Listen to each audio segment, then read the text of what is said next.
If you don't like something about your life, you can change the direction. I'm not saying it'll be easy. There's hard decisions that people have to make, but why live in misery when you can change something to make your life better? We don't wait. We go and we do and we create for ourselves. I can say that from a place of understanding because I did it. I did lose everything and I had to rebuild it. I know what I know what that feels like. But now the grace is about that was a chapter, that was a season. That's where that scarcity shift and abundance mindset shift, where it's also to say, but it doesn't have to be about then preparing for the rug to be pulled out from under oneself. Welcome to the Success Resequencing Project. I'm Debbie Ponticus. And I'm Jenn Newman. Join us as we challenge the traditional definitions of success so you can build a fulfilling path of your own. Get ready for inspired, candid conversations while gaining tools, inspiration, and confidence to create your own authentic success story.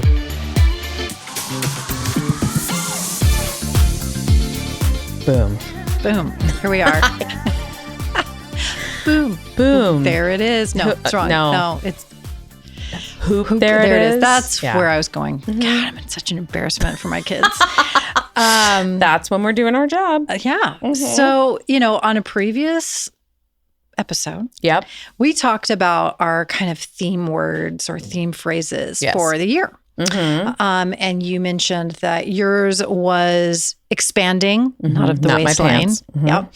And grace. Mm-hmm. And then I said mine is about if it's more of I said a phrase, if you're not changing, you're choosing. And you said maybe your word is choices. Mm-hmm. So I thought we'd dig in on that a little bit. Let's go. Let's do it. Uh-huh. Okay. So on my thought of if you're not changing, you're choosing, I've thought of 3 different avenues that where that resonates for me. Mm-hmm.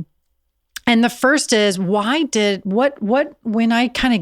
it triggers me, right? Mm. When I see other people not making great choices for themselves. You become inflamed. I am extremely inflamed. Like you should just bathe me in a Advil solution to reduce the inflation. Yes. Because I will cut you. Like it really pisses me off. It really pisses me off. And I'm like, why is that? I don't know. Like, we're not going to get into the psychoanalyzing on that on this episode. But I think it's fair to say if you spot it, you got it. Yeah. Right? Mm-hmm. Yeah. So... wow. Okay. I think I just internalized what you just said. Yeah. But no, I'm kidding. So I don't like people with the victim mentality. This I know. Yeah. Where if you don't like something about your life, you've chosen that. And you need to understand that you can change the direction. I'm not saying it'll be easy. There's hard decisions that people have to make, but why live in misery when you can change something to make your life better? And that's like one part of this whole, if you're not changing, you're choosing it, like then just own it. Maybe you just need to be aware that you need to own the life you've chosen instead of living in this misery all the time. I don't know. I just, it drives me crazy. Well, let's unpack it a little bit. Okay. We need like a little jingle for that. Yes. Let's unpack that. Yeah, for sure. We'll get there. Yeah. Help Nick, us out. Anyone? Can you get on that? We're going to have our own jingle for, you'll make it yourself? Okay, great. I think that what I may say may, again, not be popular, but I think choice is a privilege. Yeah. And sometimes to strip away where our ownership comes in, depending on what circumstances are surrounding us, some people don't realize they have choices. Yeah. And so as someone who has played on both sides of that mindset, I think it's really important to honor the fact that it takes a lot of courage to own choices and to make changes. And that if you have been, especially when we're talking generational choices and generational processes, where you're the first in your family to do X, whatever that is, or you have watched, lineage live a certain life and you don't believe that life is for you, but you recognize that what's going to come with that is a lot of naysaying. You may suffer from isolation. You may lose relationships. There's a price to pay for choices, good, bad, or otherwise.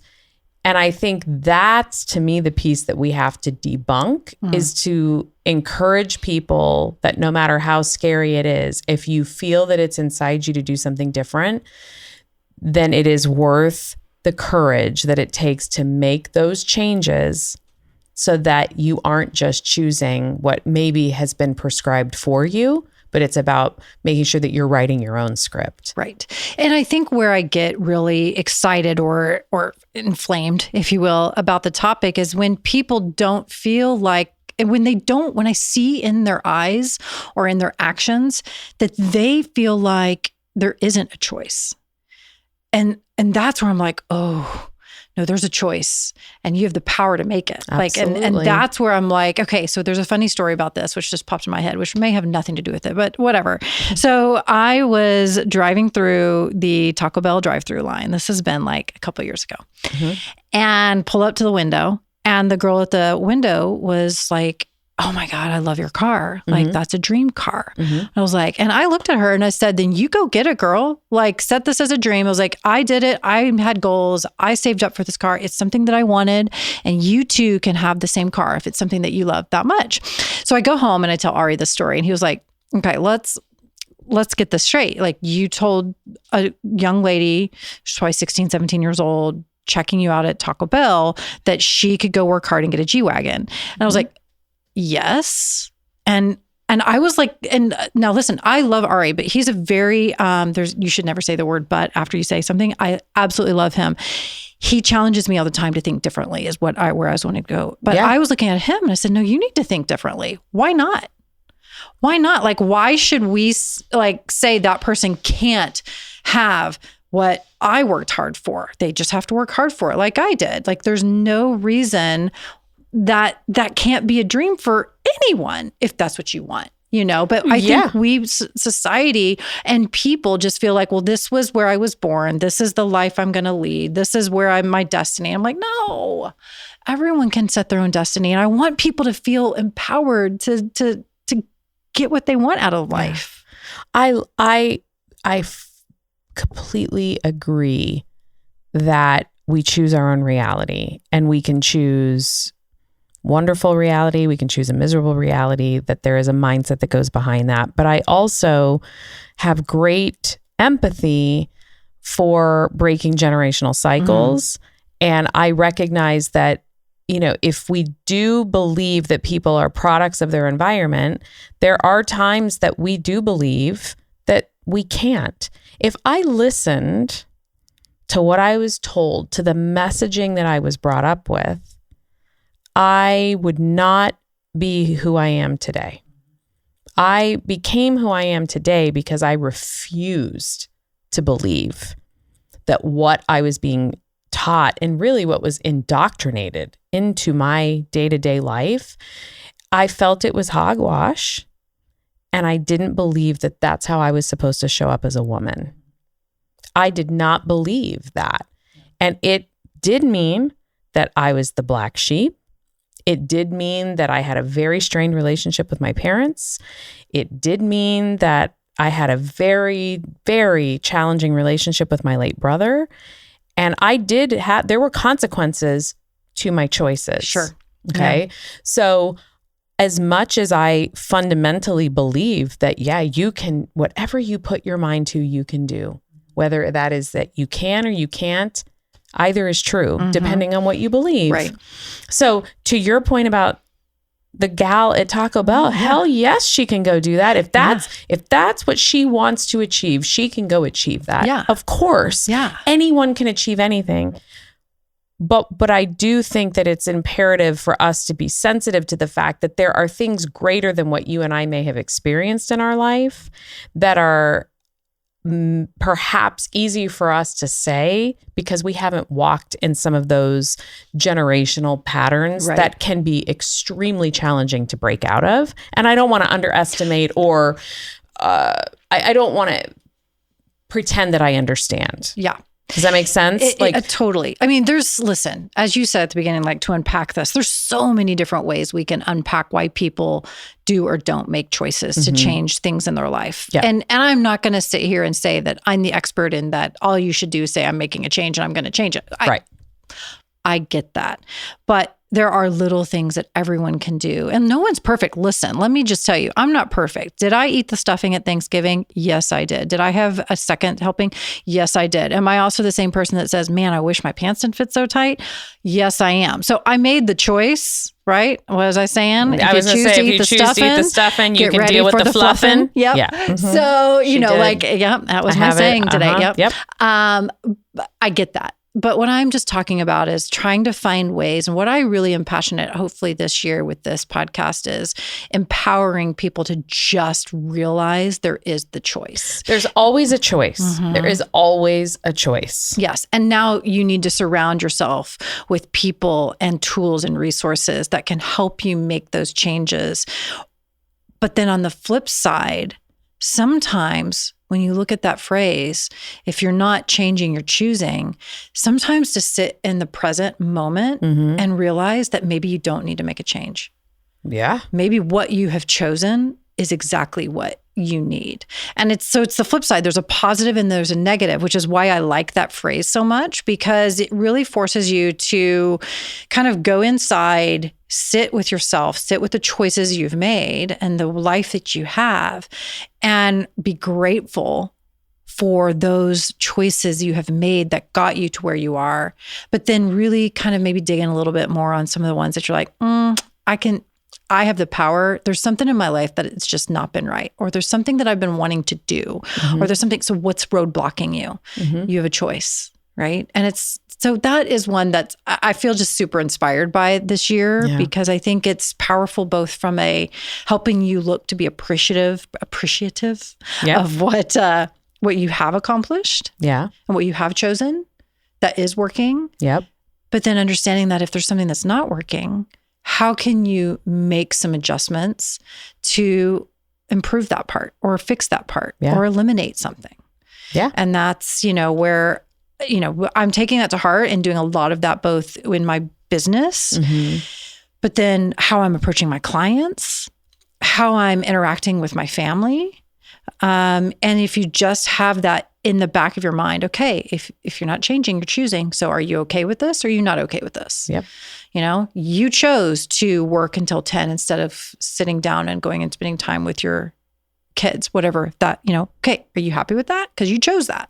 Yeah. You chose to do X, Y, Z. Okay. But you know what? I chose to not take that call, which may have meant I lost an opportunity for a new buyer or a new seller, whatever, because I chose to turn my phone off and be present with my family. Yeah. Those decisions, it's positive and negative. So it all works together. That's why I feel like for me, that's such an important focus for me.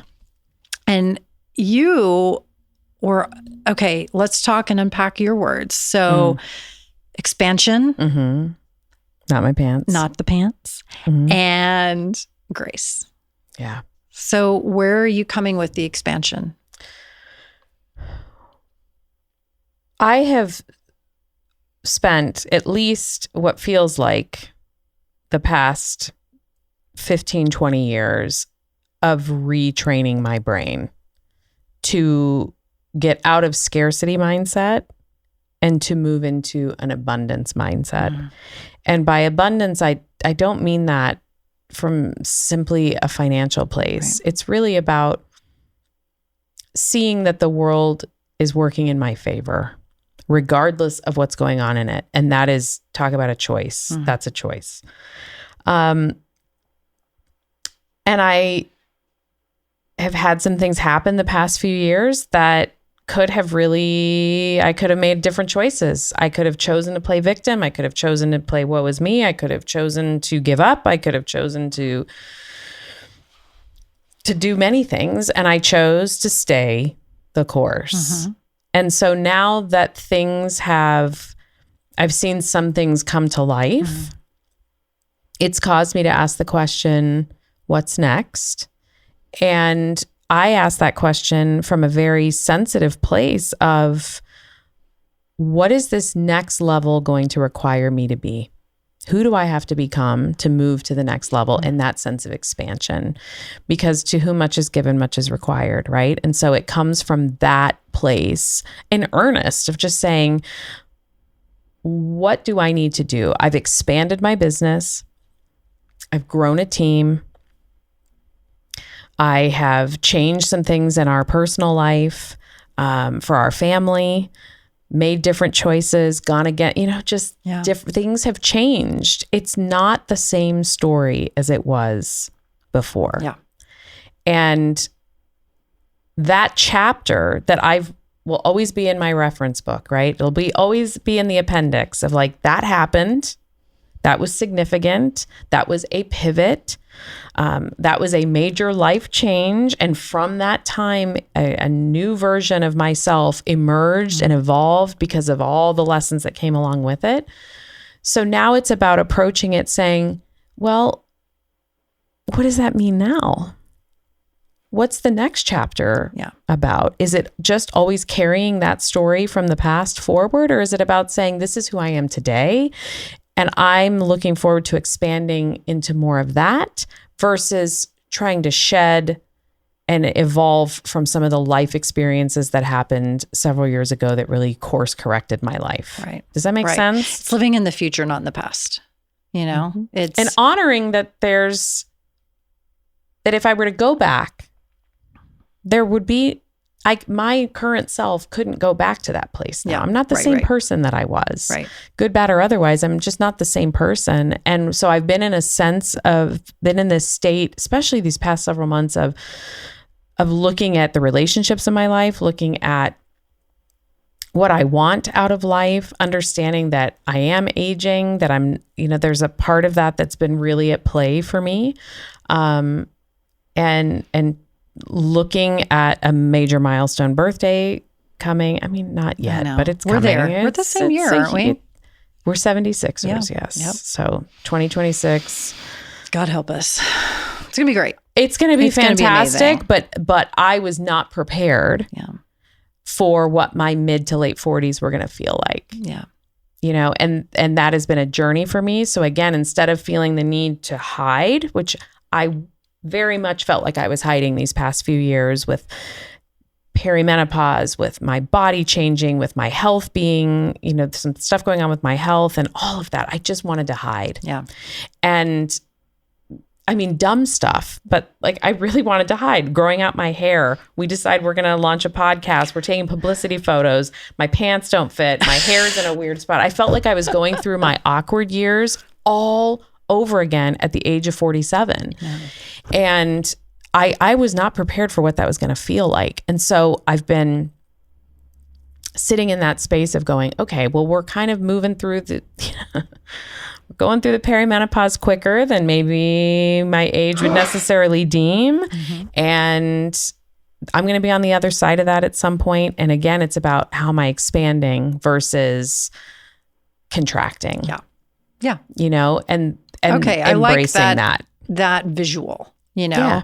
It's a blossoming. Yeah. Mm-hmm. I think that is a completely different visual than like expanding from a business growth standpoint, which doesn't mean that that's not what's in the books for you. It's more of, again, just blossoming, being present with who you are and being, writing that chapter for the future, not based on the past, but based on where you can go. Yeah, exactly. And like being open to the new possibilities of everything you've worked so hard for. Yeah. And I think that's the energy, right? Yeah. That's where my head's at. That's where my heart's at. It's not about, it's also embracing the belief, which I do say all the time that there's room in this world for everyone. And there is this energy that I have felt lately, which it's that if someone else is thriving, that it's taking something away from someone else. And I just don't believe that. I sincerely don't believe that. And that too, that's where that expansion, that blossoming comes from too. It's like, I'm a late bloomer in many ways. You know, I went through almost 2 decades of my life where people were making moves. They were, climbing the corporate ladder. They were career minded. They were, buying their first house, then their second, their 401ks were, all the things that people are supposed to do. I wasn't doing any of that. Yeah. I was going after a passion, the one that I was highly skilled and trained to do. The bottom fell out. We had to rebuild our life. We moved across the country. We lost everything and we had to do it all over again. And then I decided at the age of 40, I'm going to build a business with 2 pennies in my pocket and decide that that's, quit corporate, walk away. I mean, all the things that have happened. Yeah. Now it's about saying, yeah, I did do all that. Hell yes. Yeah. And now it's about what does the future hold now that's not built. I think what I'm ultimately trying to say, maybe I've taken too long to say it, but it's ultimately about not building out of crisis. Yeah. It's about building from a strong foundation and trusting that that foundation has been built appropriately, even though I'm 48 years old. Yes. Which is incredibly young, by the way. Sure. Yeah. Yeah, it is. It is. In the world, in the scope of things. In the scope of things, it is. But I also think that life has also taught me in these past couple of years that the past 30 years have flown by. Yeah. And so it's just going to get faster. 30 years from now, I'm 78 years old. You know what I'm saying? It's like, so I honor the fact that there is still time. And I respect that's, I think, part of this aging process. It's figuring that out, like honoring where we are, but not taking it for granted that we have all this time, making the most of all the time we have. Right. There's a big difference in my mind. Yeah. And that's where expansion comes from. Grace is really about what does the word mean, right? It's not only acting graceful. Is it, yeah, that's what I was going to say. Is it about having grace or giving grace? Both. Yeah. Both. Because at the end of the day, it's about learning how to give grace to myself. Mm-hmm. I have made choices. I am a business owner. I work a lot. We have multiple businesses. I have a grown child now who, she's watched her mom work really hard. But I chose that. I didn't choose to stay home. I didn't. And then there was a point in time where I really didn't have a choice. Right. Sorry to say. I know we've talked about choices, but at some point you got to feed your family. Well, but that was the choice you made. Correct. So that's where I go with that, is that you didn't stand with your hand out. God, no. You made the choice that you were going to go back to work. Like, that's what I mean by that. Oh, yeah. You weren't going to have someone else or wait for someone else to do it for you. Hell no. Right. And that's what I've taught my kid. And I pray over her all the time that that's her takeaway. And I'm watching it start to play out in her life. And I'm like, okay, that's amazing. No, we don't wait. We go and we do and we create for ourselves. And I can say that not from a place of, I can say that from a place of understanding, because I did it. I did lose everything and I had to rebuild it. I know what that feels like. But now the grace is about, that was a chapter. That was a season. Those were valuable lessons that I will carry with me clearly for the rest of my life. You can't take those experiences away. That's where that scarcity shift and abundance mindset shift, where it's also to say, but it doesn't have to be about then preparing for the rug to be pulled out from under oneself. Right. It's about saying, you know what? That's not to say life's not going to happen, but it's to come at it from a place of, because life is supposed to happen. Right. Yeah. That's what life is. The benefit of the experiences that you've been through. We all have. We both have to have the wisdom now that reflection gives us to say, we've been through some shit. Yeah. There's been some easy things. There's been some hard things. There's been some wonderful things. There's been lots of blessings. And now we know, okay, we made it through. And instead of, to your point of saying, okay, how do we get through the next decade? Yeah. It's now this shift of like this gift you've been given to say, we got this. Like, I don't know what that means. No. I don't know what's coming. No. I don't have a prescription for the next 10 years, but I know that the people around, the things you've put in place, you have built a foundation that can support whatever's to come. Right. And that you continue to evaluate the foundation. Yeah. Right? You always are making sure that you've done the best with what you've been given. And that can be with nothing. There are moments where it feels like that's nothing. You don't know how you're going to get there. You don't know how you're going to rebuild. You just don't know. But your intention does matter. And I think that's why I like the word so much, because I do believe that at the end of the day, I always knew where my heart was. Yeah. No matter what my circumstances were, and no matter what was happening around me, I knew the intentions of my heart. And for me personally, that's what carried me through. I knew I had the best of intentions, even though shit happened. And even though there were at times fingers pointed at me going, well, that was a stupid mistake, or why didn't you know to not do that? Well, fine. You can judge all you want, but I knew my heart. Yeah. And that's what I come back to now, is that we know your path is your own, right? You just, that inner knowing is really important. And that I want to build on that. Yeah. You know, it's that's where that is driving me. It's just okay. Yeah. Well, we're gonna own that. We're gonna, and I love that we can now go on this journey. And now that I know what your focus is for this year, and you know what mine, we can kind of help each other and guide each other and hold each other accountable, and then help our listeners as well. Like, because listen, we're just two people that are getting through life the best we can with a lot of laughter and humor.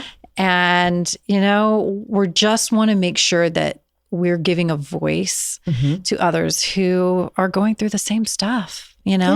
Life is a journey, and to your point, we have to slow down and just embrace everything that you have accomplished in life, and make these tweaks and make these changes, and always kind of be analyzing and thinking about how we can get through life and how we want to do things better and how we want to give back. But at the same time, it's also just about slowing down and enjoying the ride. Yeah.